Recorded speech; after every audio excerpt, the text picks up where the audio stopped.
Hello everyone, my name is Aman Agrawal. Welcome to JRF Adda. और आज हम यूट्यूब पे आपके लिए एक सेशन लेकर आए हैं जिसके अंदर हम बात करेंगे कि यूजीसी नेट पेपर 2 ज्योग्राफी में जो आप अपना पेपर जब अटेम्प्ट करते हैं तो उसको इंट्रोस्पेक्ट कैसे करें। जैसे मैंने आपको पिछली अपनी वीडियोस में स्ट्रेटजी के बारे में बताया था, तो मैंने उसमें आपको प्रॉमिस किया था कि हमारा खुद का पेपर इंट्रोस्पेक्ट करके खुद की स्ट्रेटजी हम कैसे बनाएंगे, वो मैं आपको अगले सेशन में बताऊँगा। तो आज के सेशन में हम यही बात करेंगे कि खुद की स्ट्रेटजी हम सबसे पहले इंट्रोस्पेक्शन करके हमारे पॉजिटिव्स, वीकनेस और उसके ऊपर बाद हम कैसे अपनी स्ट्रेटजी को एक चैनलाइज करके एक अच्छी तैयारी कर सकते हैं, तो उसके बारे में हम बात करेंगे।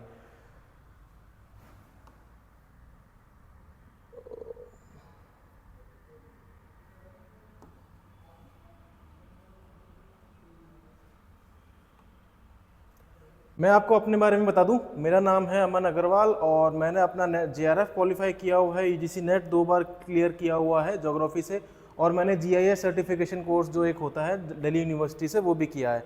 2 साल से मेरे पास एक टीचिंग का एक्सपीरियंस है और अभी प्रेजेंटली मैं पीएचडी कर रहा हूँ। और आरपीएससी का जो असिस्टेंट प्रोफेसर का एग्ज़ाम होता है उसमें भी मैंने इंटरव्यू फेस किया है। चलिए आज के वीडियो में हम सबसे पहले मैं आपके लिए जो दिसंबर 2025 का जो अभी लेटेस्ट जो आपका एग्जाम जिसके रिजल्ट्स अभी आए हैं उसी का जो मैं क्वेश्चन पेपर है वो लेकर आया हूं। तो उसके क्वेश्चंस को हम देखकर हम बताएंगे, मैं आपको एक लाइव एग्जांपल दूंगा कि किस तरह से हम अपने पेपर को खुद से एनालाइज कर सकते हैं। फॉर एग्जाम्पल हम इस क्वेश्चन की बात करते हैं, तो इस क्वेश्चन में पूछ रहा है कि कॉन्सेप्ट्स और स्कॉलर्स, हमें इसमें मैच द फॉलोइंग वाला क्वेश्चन है। Ecological niche, ecosystem, evolution of species through process of mutation and vegetable succession. और इधर की साइड में टांसले, एल्टन, क्लेमेंट्स और डी वेरिज, ये करके हमारे स्कॉलर्स के नाम दिए हुए हैं। तो इसको हमको मैच द फॉलोइंग करना है। तो अगर आपने थोड़ी सी भी डिसेंट तैयारी करी हुई है तो आपको मालूम होगा कि जो इकोलॉजिकल लीश जो है वो हमारा एल्टन ने दिया था, और इकोसिस्टम जो है वो हमारा एल्टन ने दिया था, टांसले ने दिया था। तो अब इन दोनों को जब हम मैच करते हैं तो अगर हम इसके ऑप्शंस में देखेंगे तो ए का 2 और बी का 1, ए का 2 बी का 1, ये दोनों ऑप्शंस एलिमेंट हो जाते हैं हमारे। अब हमारा ये रह जाता है वेजिटेबल सक्सेशन और evolution of species through process of mutation. तो अब ये वाला जो है वो हमारा डी वेरीज ने दिया था और वेजिटेबल सक्सेशन हमें पता है कि क्लेमेंट्स ने दिया था। ठीक है, अब इसके अंदर हमारे को 4 ऑप्शंस और 4 स्कॉलर्स के नाम दिए हुए हैं। तो हमें क्या करना है इसके अंदर कि वैसे अगर आपने बेसिक तैयारी करी है तो इकोलॉजिकल नीश और इकोसिस्टम से हमारे 2 ऑप्शंस तो एलिमिनेट फर्स्ट अटेम्प्ट में ही हो गए। बट इसमें हमें एक स्टेप आगे जो है यूजीसी नेट, वो यूजीसी चाह रही है कि हम एक स्टेप आगे की तैयारी करें।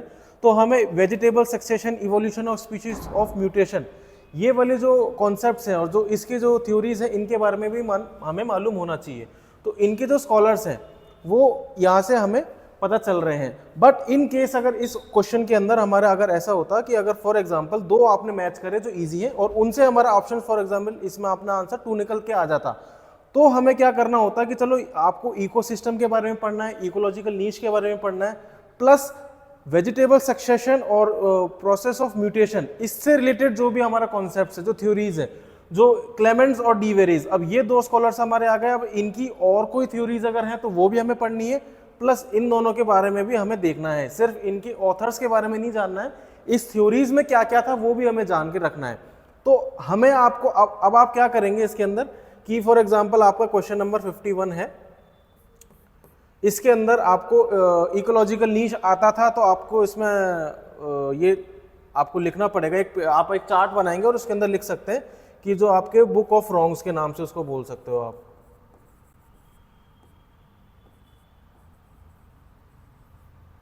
बुक ऑफ रॉन्ग में आप सबसे पहले डालोगे अगर इकोलॉजिकल नीश है और एल्टन है, इन दोनों के बारे में आपको पता है तो वो आपको लिखने की जरूरत नहीं है। बट फॉर एग्जांपल आपको वेजिटेबल सक्सेशन के बारे में नहीं पता है, तो यहाँ पे आप लिख दो first vegetation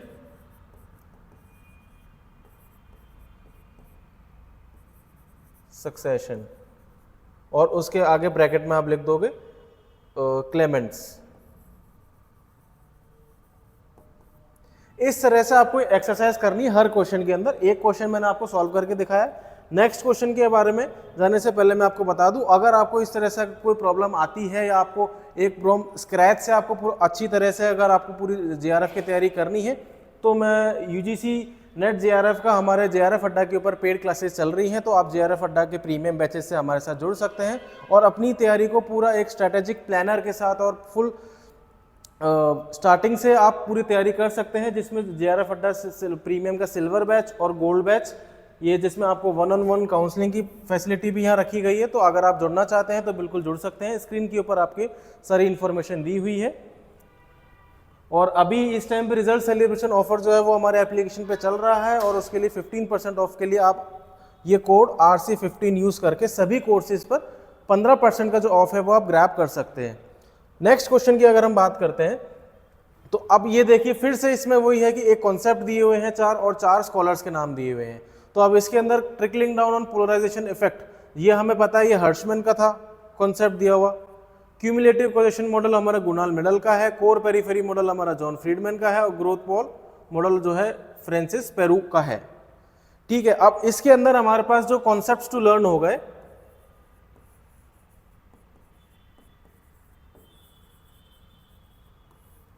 concepts to learn, इसमें हमारा एक तो ये जितनी भी ये चारों थ्योरीज हैं, ये चारों की चारों थ्योरीज 1, 2, 3 और 4, इन चारों थ्योरीज के बारे में हमें इन डेप्थ पढ़ाई करनी पड़ेगी। सिर्फ इनके स्कॉलर्स, जरूरी नहीं है कि UGC नेट ने अगर सिर्फ स्कॉलर्स के बारे में पूछा है तो अगली बार भी वो सिर्फ यही स्कॉलर्स पूछेगा, वो इन थ्योरीज के अंदर डेप्थ में जाके भी पूछ सकता है। इसीलिए हम कहते हैं जो हमारे PYQ का इंपॉर्टेंस है वो क्वेश्चन में बना रहता है। इस बार इन लोगों ने स्कॉलर्स पूछ लिया, बट नेक्स्ट टाइम वो हो सकता है ग्रोथ पोल के अंदर से कुछ डिटेल कुछ पूछ ले, या वो ट्रिकल डाउन पोलराइजेशन इफेक्ट जो थ्योरी है, इस थ्योरी के अंदर से जाके कोई ना कोई क्वेश्चन वो डीप में पूछ सकते हैं।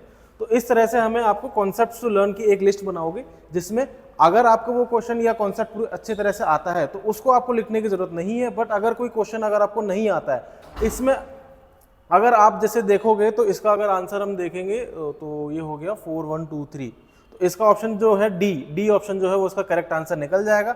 बट इसके अंदर यदि आप कोई भी दो आप ऑप्शन से देख सकते हैं कि अगर आपने फर्स्ट का 4 कर दिया, ट्रिकल डाउन का हर्शमैन करते ही आपका आंसर जो है आप सीधा आंसर पे पहुंच रहे हो। अब अगर आपको इसका मालूम था और बाकी 3 नहीं मालूम था, तो इसका ये मतलब नहीं है कि आपका क्वेश्चन सही हो गया तो आपको ये क्वेश्चन से सारा कुछ आपने ग्रैब कर लिया, नहीं। आपको इन तीनों क्वेश्चन जो ऑप्शंस हैं जो अलग से थे, जो आपका भले ही आपके ऑप्शन एलिमिनेशन से वो हो गए, बट उनको आपको नोट करके रखना है, उनके बारे में आपको पढ़ना पड़ेगा। ठीक है, नेक्स्ट क्वेश्चन पे अगर हम जाते हैं, अब जैसे ये आ गया है क्रेस्टॉलर का सेंट्रल प्लेस थ्योरी के ऊपर ये क्वेश्चन आया है। अब इसके अंदर ज्यादातर लोग ये रट के चले जाते हैं कि के की वैल्यूज क्या होती है। अब के की वैल्यूज 3, 4, 5, 7 और 18 तो के की वैल्यू होती ही नहीं है कोई क्रिस्टॉलर में, तो ये तो आप सीधे सीधे एलिमिनेट कर सकते हो। बट 3, 4, 7 से हमने सबने याद कर रखा है, 3 का मतलब मार्केट होता है, 4 का मतलब हमारा ट्रांसपोर्ट होता है,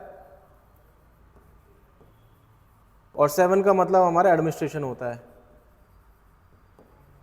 अब ये 3 तो आपने याद करके चलेगा। अब इस क्वेश्चन को कैसे सॉल्व करोगे, आपसे इससे आपको 3, 4, 7 वैल्यूज दे दी है। अब इस डायग्राम में पूछा है कि आपको ये कौन सा के की वैल्यू है जो इसमें डायग्राम में रिप्रेजेंट किया गया है। अब इसके लिए ये इस क्वेश्चन से आपको क्या सीखने को मिल रहा है, जो मैं इंट्रोस्पेक्शन की बात कर रहा हूं, कि यदि आपसे ये सॉल्व हो रहा है, ऐसे नहीं कि आपने सीधे k = 4 मार दिया, सीधा आंसर पता चल गया, नहीं। आपको क्रिस्टॉलर की सेंट्रल प्लेस थ्योरी के अंदर क्या आपने इतना डेप्थ में पढ़ा है कि इस डायग्राम को आप समझ पा रहे हो या नहीं, वो चीज हमें देखनी है। अब इसके अंदर जो है, जो हमारे सर्विस पॉइंट्स है वो यहाँ पे एज के ऊपर दिए हुए हैं। अब ये एज का मतलब क्या होता है कि ये इसको भी सर्विस प्रोवाइड करेगा और इसको भी सर्विस प्रोवाइड करेगा, जैसे कि ये एरोज लगे हुए हैं। तो हर जो सर्विस प्रोवाइडर है वो कितने को प्रोवाइड कर रहा है, वो 2 हेक्सागन को अपनी सर्विस प्रोवाइड कर रहा है। तो इसको अपन कैसे कैलकुलेट करेंगे कि क्योंकि 2 में कैलकुलेट डिवाइड कर रहा है, तो उसकी सर्विस एक को कितना वो प्रोवाइड करेगा, हाफ प्रोवाइड करेगा। अब टोटल कितनी है, 1, 2, 3, 4, 5, 6, तो हाफ इंटू 6, और जो एक सेंटर में जो इसका जो वैल्यू है वो इसके सेंटर में भी है, तो वो सिर्फ और सिर्फ इसी ही हेक्सागन को अपनी सर्विस प्रोवाइड कर रहा है। तो +1 अपन इसमें कर देंगे। तो इसको अगर अपन सॉल्व करेंगे तो ये आ जाएगा 3 + 1 = 4। तो 4 इसका आंसर है।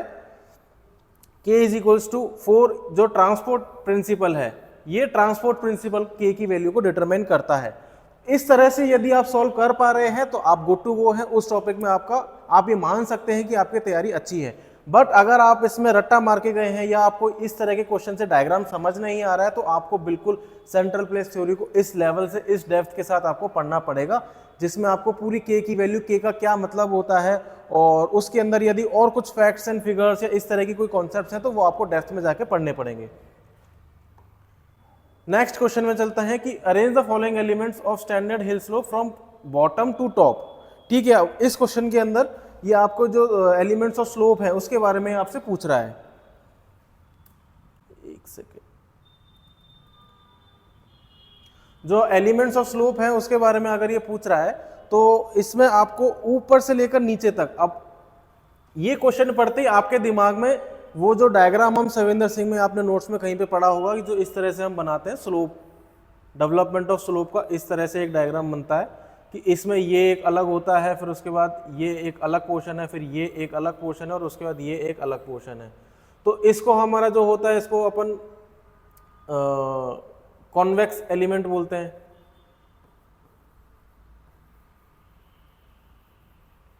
यह हमारा फ्री फॉल हो गया, फ्री फेस। यह हमारा कॉनकेव एलिमेंट हो गया।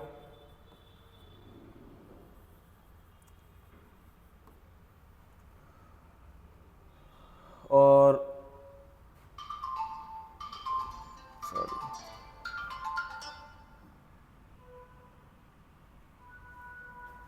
और ये वाला हमारा जो है वो डेब्रीज या जो एन वाला जो रेक्टिलिनियर एलिमेंट जैसे हम बोल सकते हैं वो हो गया। ठीक है, तो अब ये वाला डायग्राम अगर आपको याद है और इसके कॉन्सेप्ट्स आपको क्लियर हैं तब तो आपको ठीक है, या आपने इसका सीक्वेंस याद किया हुआ है तो आपको एक एक स्लोप के बारे में पता होना चाहिए कि ये कैसे बनती है, क्यों बनती है और ये किस जगह पे आपके जो स्लोप्स हैं उसमें पाई जाती है। तो उसके हिसाब से अगर हम इसका कैलकुलेट करेंगे तो सबसे पहले हमारा जो सबसे ऊपर है वो वैनिंग स्लोप है। अच्छा, मैंने आपको इसमें आपको convex element, rectilinear element, concave element, free face इस तरह के टर्म्स यूज करे हैं। इनके ही दूसरे टर्म्स जो है यहाँ पे एनटीए ने डायरेक्ट टर्म्स नहीं दिए हैं, उसके जो ऑल्टरनेटिव टर्म्स होते हैं वो यहाँ पे दिए हुए हैं।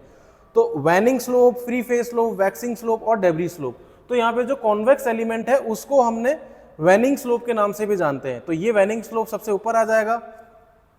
फिर हमारा जो है फ्री फेस एलिमेंट आ जाएगा, एक सेकेंड,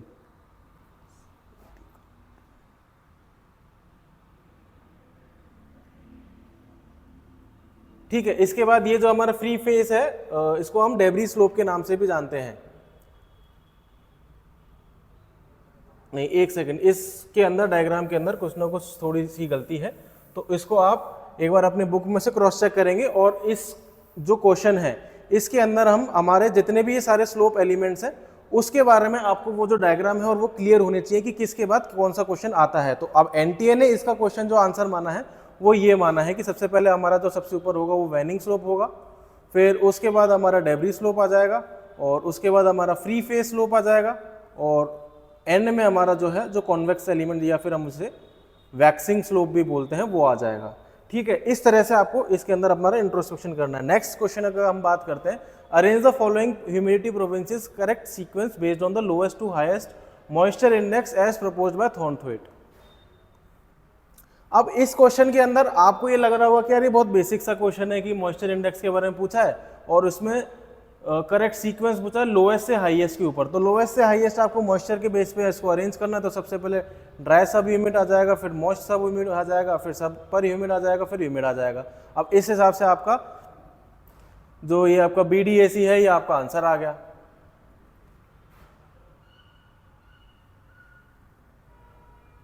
बीडीएसी आपने इस हिसाब से आंसर करके और आप आगे बढ़ गए। अब आपने ये देखा ही नहीं है कि ये थॉर्नथ्वेट के बारे में पूछा है, मॉइस्चर इंडेक्स के बारे में पूछा है, किस बारे में पूछा है। एक जनरल आपको लगा कि ये तो कॉमन सेंस वाला क्वेश्चन है, वो आ गया। बट इसके अंदर आपको क्या करना है कि थॉर्नथ्वेट क्वेश्चन में मेंशन किया हुआ है, तो आपको थॉर्नथ्वेट के जितने भी उसने जो क्लाइमेटिक क्लासिफिकेशन किया था, जो भी उसने कॉन्सेप्ट्स यूज किए थे, उन सब के बारे में आपको नॉलेज है या नहीं।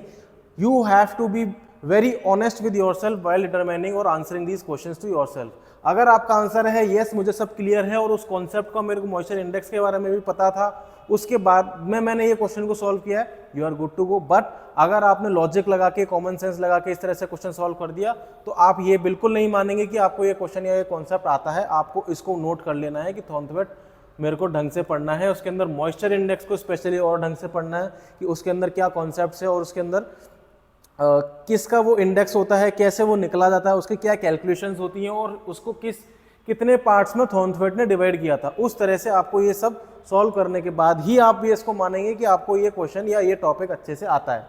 ठीक है, अब ये इस तरह से आपको हर क्वेश्चन के अंदर आपको जो पूरा आप जो अटेम्प्ट करके आए हैं एनटीए ने आपको वो सब प्रोवाइड किया हुआ है कि आप जो आंसर की आपकी दे चुके हैं वो फाइनल आंसर की दे चुके हैं, और जो आपने जो रिस्पॉन्स दिया था वो भी आपके पास आपने डाउनलोड कर लिया होगा। उसको डाउनलोड करके आपको starting from question number 1 till question number 150, even जो आपका पेपर 1 है उसके अंदर भी आप ये सेम स्ट्रेटेजी फॉलो कर सकते हैं। Arrange the following publication in following industrial location theories in correct sequence from oldest to latest. अब इसके अंदर DM Smith, August Losch, Allen Fred और एल्फ्रेड वेबर इसकी थ्योरीज की ये बात कर रहा है। अब इसमें ये बोल रहा है कि आपको इसको क्रोनोलॉजिकल सीक्वेंस में जमानी है, तो ये तो हमको पहले से ही पता है कि क्रोनोलॉजी के क्वेश्चन यूजीसी नेट के फेवरेट हैं। तो थ्योरीज में वो कौन से साल में वो पब्लिश हुआ और उसको क्या क्रोनोलॉजी है वो सब हमें याद करके रखना पड़ेगा। इस क्वेश्चन में अब अपने को क्या करना है कि सिर्फ इसमें जो सबसे पहले आई थी फिर बाद में कौन सी आई थी उसके हिसाब से हमें अरेंज करना है। तो सबसे पहले इसमें हमें पता है कि जो डीएम स्मिथ की थ्योरी है वो सबसे पहले आई थी, तो ए, फिर उसके बाद अपनी ऑगस्ट लॉस की आई थी, फिर एलन फ्रेड की आई थी और एंड में एल्फ्रेड वेबर की आई थी। ठीक है,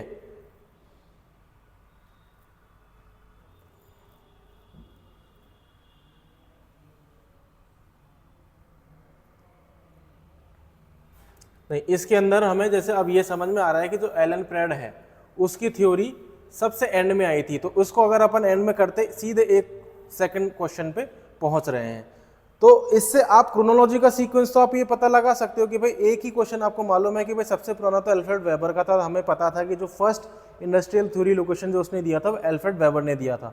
तो पहला आपको ये पता है कि जो फर्स्ट ऑप्शन था वो डी था, जो सबसे आपको correct sequence from oldest to latest करना है। तो ओल्डेस्ट तो वेबर थी क्योंकि वो सबसे फर्स्ट लोकेशन वो देकर गया था, तो डी, अब डी 2 में आ रहा है। अब लास्ट पे अगर हम देखते हैं कि सबसे लेटेस्ट कौन सी थी, तो एलन फ्रेड की जो थ्योरी थी वो सबसे लेटेस्ट थी, जो इन्होंने बिहेवियरल मैट्रिक्स और उसके ऊपर बिहेवियरल थ्योरी के हिसाब से उन्होंने एक इंडस्ट्री लोकेशन के बारे में इन्होंने डिटरमाइन किया था। तो इनकी सबसे लास्ट में थी, तो ये एक ही ऑप्शन में सबसे लास्ट में आ रहा है, तो आंसर हम पहुंच चुके हैं। तो क्रोनोलॉजी और इस तरह के जो ईयर वाले क्वेश्चन हैं ये इसमें आप एलिमिनेशन लगा सकते हो, बट इसके अंदर हमें जिस चीज़ पे ध्यान देना है, आपको डीएम स्मिथ की थ्योरी आती है या नहीं आती है, स्टार्टिंग फ्रॉम कौन सी ईयर से पब्लिश हुई थी, कौन सी उनकी बुक्स थी, क्या उनका मेन कॉन्सेप्ट था और उन्होंने क्या क्या मेन पॉइंटर्स अपनी थ्योरी में बताए थे। ऑगस्ट लॉस की थ्योरी आपको आती है नहीं आती, एलन फ्रेड की थ्योरी आती है नहीं आती, एल्फ्रेड वेबर की थ्योरी आपको आती है नहीं आती। इन डेप्थ में बात कर रहा हूं क्योंकि इंडस्ट्रियल लोकेशन आपके सिलेबस में एज इट इज मेंशन किया हुआ है, उसके अंदर 2-3 थ्योरीज के तो एक्सप्लिसिटली नेम मेंशन किए हुए हैं, बट अगर एलन फ्रेड की थ्योरी का नाम मेंशन नहीं है तो आपको वो पढ़नी है, क्योंकि आपके PYQs में ये पार्ट आ चुका है, तो आपको एलन फ्रेड की पूरी थ्योरी पढ़नी पड़ेगी। ठीक है, अब इस तरह से आपको ये देखना पड़ेगा कि DM Smith, August Losch, Allen Fred Weber, ये चारों थ्योरीज आपको बहुत डिटेल में सारी पढ़नी है। ठीक है, ये आपका इंट्रोस्पेक्शन इस तरह से चलेगा। सेम अगेन ये आपकी जियोमॉर्फोलॉजी और प्रोसेस के ऊपर आगे स्लोप डिक्लाइन थ्योरी अपनी डेविस की थी, स्लोप रिप्लेसमेंट पेंग की थी, पैरेलल रिट्रीट किंग की थी और ये इसकी थी। अब इसको आपने मैच कर दिया, रटा हुआ था, बट स्लोप डिक्लाइन थ्योरी आपको मालूम है या नहीं है, ये आपको अपने आप से पूछना पड़ेगा और जवाब देना पड़ेगा। अगर yes you are good to, नहीं है तो उसको बिल्कुल अपने जो कॉन्सेप्ट्स हैं उसके अंदर नोट एड ऑन कर लो। अगले अटेम्प्ट में आपको ये पढ़ के जानी है ये चारों थ्योरीज। इसी तरह से आपको सारे क्वेश्चंस में देखना है, सिर्फ ये सॉल्व करने से आपका क्वेश्चन सॉल्व हो या नहीं हो या इससे कुछ फर्क नहीं पड़ता है। आपने क्वेश्चन गलत भी कर दिया बट आपको इन सब चीज़ों के बारे में क्लियर है, तो वो चीज़ आपकी जाएगी सिली मिस्टेक्स के अंदर कि आपको चारों थ्योरीज आती हैं, आपको इन ऑथर्स के नाम भी पता है, इनकी दूसरी कौन सी थ्योरीज है वो सब भी मालूम है। सॉरी, उसके बाद भी अगर आपका क्वेश्चन गलत हुआ है तो कहीं ना कहीं या तो आपने ऑप्शंस में पढ़ने में गलती करी है या इनको मैचिंग में गलती करी है, मतलब सब चीज़ें आने के बाद भी अगर गलती हो रही है तो वो सिली मिस्टेक्स है। तो सिली मिस्टेक्स को तो हमें बिल्कुल अवॉइड करना है, उसको आपको रखना है। एक जो लिस्ट आप बना रहे हो कॉन्सेप्ट्स की बनाओगे जिस पे आपको फोकस रखना है, एक आप सिली मिस्टेक्स की बनाओगे। इस सिली मिस्टेक्स में फिर आपने ऑप्शन पढ़ने में गलती करी है या इसकी डंडा खींचने में गलती करी है, किस तरह की गलती है वो आप इसमें लिखें, और जब आप नेक्स्ट अपना मॉक टेस्ट दें तो आप ये मेक श्योर करें कि इस जो आपकी लिस्ट है सिली मिस्टेक्स की उसमें से कोई गलती वापस रिपीट ना हो। 2-4 बार प्रैक्टिस करेंगे, 5-7 मॉक टेस्ट आप देंगे तो आपको ऑटोमेटिकली वो इंप्रूवमेंट नजर आएगा। इसीलिए ही हम मॉक टेस्ट देते हैं, ना कि रिवाइज करने के लिए। ये सिली मिस्टेक्स हमें अवॉइड करनी है और ये जो कॉन्सेप्ट्स हैं ये हमें PYQs में से निकाल के खोद के निकालने हैं कि जिससे हमें इंपॉर्टेंट क्वेश्चंस की लिस्ट जो है आपकी ऑटोमेटिकली आपके तैयार होगी और उसके अंदर फिर आप ये देख सकते हैं कि ये मेरा वीक पोर्शन है, ये मेरा स्ट्रॉन्ग पोर्शन है। एक सेकेंड, नेक्स्ट पे हम जाते हैं अब ये वोल्केनो और लोकेशन। अब ये जो मैपिंग वाले क्वेश्चन है इसके अंदर जैसे mount Etna, Cotopaxi, Mayon, Hamilton, अब ये लोकेशन आपको दी हुई है। अब वोल्केनो की जो लोकेशन है ये मोस्टली हर बार ये माउंट एटना, कोटोपैक्सी ये इतने फेवरेट हैं जिसी नेट के, हर बार रिपीट हो रहे हैं। बट ये एक दो दूसरे माउंट हैमिल्टन नया दे दिया, माउंट मेयो भी ये कई बार पूछता है। तो अब इस तरह से कोई ना कोई क्वेश्चन आपके हर बार नया आएगा। बट द थिंग इज आपको ये चार जो देश दिए हुए हैं, ये जो चार आपको इसमें वो दिए हुए हैं, इनको आपको वर्ल्ड मैप पे मैप करके अच्छी तरह से याद करना है। तो ये याद करने के बाद आपको इन कंट्रीज के अंदर और कौन कौन से जो आपके वोल्केनोज है वो सब को भी आपको अच्छे से एक बार देखकर जरूर जाना है। मैं ये नहीं कह रहा कि आप सारे लिस्ट याद करो, बट एटलीस्ट ये जो लिस्ट है इस तरह से आप, अगर ये तो मैंने आपको एक एग्जांपल देके बताया, आप अपने पिछले 5 साल के जो क्वेश्चंस हैं उनको आप एक बार गो थ्रू करेंगे, अच्छे से आप अटेम्प्ट करेंगे तो आपकी खुद की एक लिस्ट बन जाएगी। वो प्रिपेयर करके आप उन वोल्केनोज को मैप पे याद कर लो, उनकी कंट्रीज याद कर लो। इन कंट्रीज जो पूछी गई है यूजीसी नेट में उनके अंदर और कौन कौन से वोल्केनोज हैं वो भी आप यहाँ पे देखकर इन चीज़ों को याद करके आप आगे बढ़ सकते हैं। इस तरह से आप अपने पेपर को एनालाइज करेंगे। ठीक है, मैंने आपको करीब 8-9 क्वेश्चन से अपनी स्लाइड के अंदर ही आपको समझाया है बेसिक कि आप इंट्रोस्पेक्शन कैसे कर सकते हैं और किस तरह से आप उसमें अपने वीक पॉइंट्स, स्ट्रॉन्ग पॉइंट्स को आइडेंटिफाई कर सकते हैं। क्वेश्चन सही हुआ है, गलत हुआ है, वो अब आपको, अगर आपको नेक्स्ट अटेम्प्ट के लिए देना है तो उससे आपका फर्क नहीं पड़ रहा है कि सही था या गलत था। बात यह है कि सही था तो वो क्यों सही था, क्या आपको वो कॉन्सेप्ट सच में आता था या आपने एलिमिनेशन करके सॉल्व किया है, या आपको अगर नहीं गलत हुआ है तो गलत क्यों हुआ है, सिली मिस्टेक्स की वजह से गलत हुआ है, या आपको वो कॉन्सेप्ट आता ही नहीं था। तो इस तरह से आपको हर कैटेगराइज में, आपको हर क्वेश्चन में ये दिमाग लगाना है। ये बहुत टाइम कंज्यूमिंग प्रोसेस है, मैं मानता हूँ, बट अगर आपने तैयारी के शुरू के 5-7 दिन 10 दिन इस प्रोसेस में दे दिए कि आप डेली सिर्फ एक पेपर ले रहे हैं, 100 क्वेश्चन 150 क्वेश्चन को पूरे दिन एक एक क्वेश्चन में आप इस तरह से एक लिस्ट बनाते जा रहे हैं अपने कि ये कॉन्सेप्ट्स मेरे वीक हैं, ये कॉन्सेप्ट्स मेरे ओके हैं, इनको ज़्यादा देखने की ज़रूरत नहीं है। फिर आप उसमें से आपने ये देख लिया कि ये मोस्ट रिपीटेड क्वेश्चन है, आप जैसे बार बार आप क्वेश्चन पेपर देखेंगे आपको समझ में आ जाएगा कि ये क्वेश्चंस या ये टॉपिक्स बार बार रिपीट हो रहे हैं, उन पे आप स्टार मार्क लगा के और उस हिसाब से अपनी तैयारी को एक दिशा दे सकते हैं। ठीक है, इस सेशन में मेरे को बस आप किस तरह से इंट्रोस्पेक्शन करना है वो मेरे को समझाना था, और वो उम्मीद करता हूँ कि मैंने आपको उस तरह से समझाया होगा। आपको कोई और डाउट है तो आप नीचे कमेंट्स करके बताएं। अगली सेशन आपको किस चीज़ के ऊपर चाहिए वो भी आप नीचे कमेंट्स करके बता सकते हैं। वीडियो को लाइक करिए, शेयर करिए, और आप अगले सेशन के बारे में क्या चाहते हैं और कैसा लगा आपको फीडबैक, ये भी आप अपना कमेंट्स में लिख के बता सकते हैं। Thank you.